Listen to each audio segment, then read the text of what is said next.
Hi, hello, నమస్తే. అబద్ధాలు ఎంత అబద్ధాలాడి అబద్ధాలాడి అబద్ధాలాడి రాజకీయం కోసం ఒక ఒక వ్యక్తిని ఎంత వరకు దిగజార్చాలో అంతవరకు దిగజార్చి ఓట్లు సంపాదించుకుందాము అని అనుకుంటే ఇంకా అది వాళ్ళ విజ్ఞతకే మనం వదిలేయాలి నాకు తెలిసిన వరకు. ఓకే, ఎందుకంటే తిరుపతి తిరుమల దేవస్థానానికి సంబంధించిన ఆ ఏరియా ఒక 7 కొండలు ఏవైతే ఉన్నాయో ఈ 7 కొండల్లో ఒక కొండ మీద చర్చి కట్టాలని వైఎస్ రాజశేఖర రెడ్డి గారు అనుకున్నారు. కాబట్టి ఆయన నెక్స్ట్ డేనే ఆయన చనిపోయాడు. వైఎస్ రాజశేఖర రెడ్డి గారు దేవుడు చంపేశాడు రాజశేఖర రెడ్డిని అని చెప్పేసి సాక్షాత్తు మురళీమోహన్ గారు అనేటువంటి ఆయన ఒక సినిమా యాక్టరు కమ్ మాజీ ఎంపీ అనుకుంటా నిన్న ఇంటర్వ్యూ ఇస్తూ చెప్పాడు.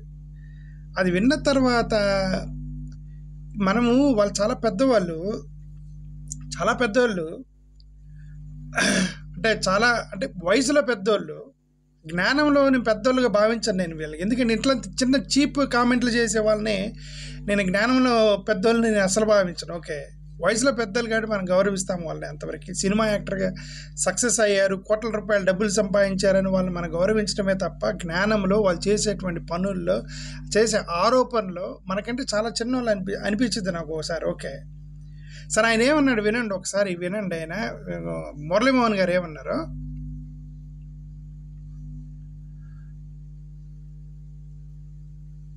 ఒకసారి అట్లాగే రాజశేఖర రెడ్డి గారు కూడా 7 కొండల్లో ఎందుకు 5 కొండలు 3 కొండలు కాదు మిగిలింది తీసుకొని మనం పెద్ద చర్చ కట్టాలి అని చెప్పి ప్లాన్ చేశారు.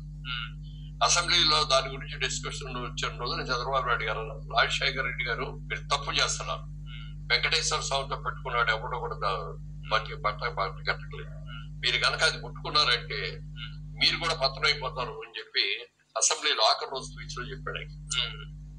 అది జరిగిన మరుసటి రోజే ఆయన హెలికాప్టర్ లో వెళ్ళి కూలిపోయి ముక్కలు అయిపోయి చచ్చిపోయింది. ఇంతకంటే మనుషులకి దిగజారలేరు. ఇంతవరకు దిగజారటమే భయంకరమైన దిగజారుడు అంటారు దాన్ని. ఓకే, రాజకీయాల్లో నేను ఒకటే కోరుకునేది, రాజకీయాల్లో ఎదురుకు వచ్చి ప్రజాక్షేత్రంలో నువ్వు మంచి చేసావా, నేను మంచి చేశానా, నీ స్కీములు బాగున్నాయా, నా స్కీములు బాగున్నాయా, నీ అడ్మినిస్ట్రేషన్ బాగుందా, నా అడ్మినిస్ట్రేషన్ బాగుందా, నీ విద్య బాగుందా, నా విద్య బాగుందా, నీ ఆరోగ్యం బాగుందా, నా ఆరోగ్య శాఖ బాగుందా, మంత్రులు పనిచేస్తున్నారా, వీటి మీద రాజకీయం చేయాలి. కానీ లైసెన్స్ దగ్గర నుంచి ఈ తప్పుడు ప్రచారాలు మతాల మీద, ఎదురు వాళ్ళ యొక్క మతాల మీద తప్పుడు ప్రచారాలు చేయడం ద్వారా వీళ్ళు రాజకీయం సంపాదించుకొని ఏం సాధిస్తారని నాకైతే తెలీదు. నాకు చాలా బాధేసింది ఇట్లాంటివి చూసినప్పుడల్లా, నాకు చాలా బాధేసింది. ఓకే, ఎందుకంటే ఇది చాలా చాలా తప్పుడు ఆరోపణ. నేను ఇప్పుడు మీకు కొన్ని జీవోలు చెప్పబోతున్నాను. ఇప్పుడు జీవో నంబర్ 1605 మొత్తం చెప్తాను, మీరు క్లియర్ఫుల్గా వినండి. అసలు ఏంటి, అసలు తిరుపతి దేవస్థానానికి సంబంధించి రాజశేఖర రెడ్డి గారి మీద వచ్చిన ఎలిగేషన్ ఏంటి అనేది మొత్తం క్షుణ్ణంగా మీకు అర్థమైంది. వినండి ఒక 2 నిమిషాలు. జీవో నంబర్ 1605, జీవో నంబర్ 1784 1970 నుంచి 1970లో టీటీడీ అనేది క్రియేట్ చేశారు. అంటే అప్రాక్సిమేట్గా నాకు ఎగ్జాక్ట్గా గుర్తులేదు. 1970స్లో ఈ టీటీడీ అనేది ఫామ్ అయింది. ఓకే, ఆ టీటీడీ అని ఫామ్ అయినప్పుడు అక్కడ జీవో నెంబర్ 1605, జీవో నెంబర్ 1784 అప్పుడు గవర్నమెంట్ 1700లో 1970స్లో 1970స్లో అప్పుడున్న గవర్నమెంట్ ఏదైతే ఒక జీవోలు ఇచ్చాయి. ఆ జీవోలో క్లియర్గా ఏం చెప్పారంటే తిరుపతి తిరుమల దేవస్థానానికి సంబంధించినటువంటి 10.3 ఎకరాల విస్తీర్ణము 2 కొండలు మాత్రమే. 2 కొండలు 10.3 ఎకరాలకు సంబంధించింది టీటీడీ ఆధీనంలో ఉంది అని చెప్పి 1970లో ఒక సర్క్యులర్ జీవోలు ఇచ్చారు 2. ఎప్పుడు 1970లో. ఆ జీవోని 2006 వరకు కొనసాగించారు. ఆ జీవోని ఎవరు మార్చలేదు కదా. ఆ జీవో ఇప్పుడు అది 2 కొండలు 2 హిల్స్ అయితే 10.3 ఎకరాలు ఏదైతే ఉందో జీవో నెంబర్ 1605, జీవో నెంబర్ 1784 1970లో ఇచ్చినటువంటి ఆ జీవో అనేది ఒరిజినల్ డాక్యుమెంట్ అనమాట, టీటీడీకి సంబంధించింది. అక్కడి నుంచి అది క్యారీ ఫార్వర్డ్ అవుతూ వచ్చింది. మరి ఈ మధ్యలో చాలాసార్లు చంద్రబాబు నాయుడు గారు ముఖ్యమంత్రి అయ్యారు కదా, ఎన్టీ రామారావు గారు ముఖ్యమంత్రి అయ్యారుగా. చంద్రబాబు నాయుడు గారు 1995, 96 ఆ టైంలో పార్టీని తన ఆధీనంలోకి తీసుకున్నారు. తర్వాత మళ్ళీ గెలిచారు 99లో.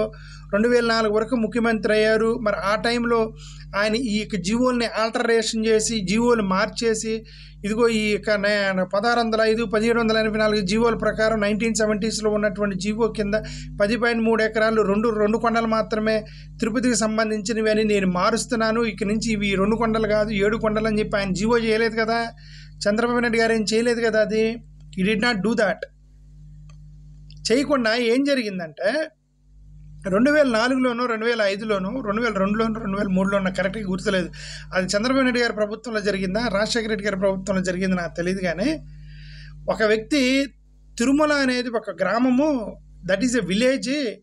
ఈ విలేజ్లో మీరు పంచాయతీ ఎన్నికలు జరపాలి, మీరు పంచాయతీ ఎన్నికలు జరపట్లేదు అని చెప్పేసి అతను కోర్టుకి వేసాడు. ఒక వ్యక్తి లోకల్ బాడీ ఎలక్షన్స్ మీరు జరపాలి అని చెప్పి కోర్టుకి వేస్తే కోర్టు గవర్నమెంట్ని అడిగింది, what is the area of TTD, అసలు టీటీడీ కింద ఉన్న జ్యూరిస్డిక్షన్ చెప్పండి అని గవర్నమెంట్కి కోర్టు అడిగితే అప్పుడు according to GO number 605, GO number 1784 1970లో వచ్చిన జీవోని క్యారీ ఫార్వర్డ్ చేస్తూ status co, this is the status co of jurisdiction of Tirumala Tirupati దేవస్థానం అని చెప్పేసి 2 కొండలు మాత్రమే అని చెప్పి వైఎస్ రాజశేఖర రెడ్డి గారు 2006లో ఒక జీవో నంబర్ 338 ఇచ్చారు.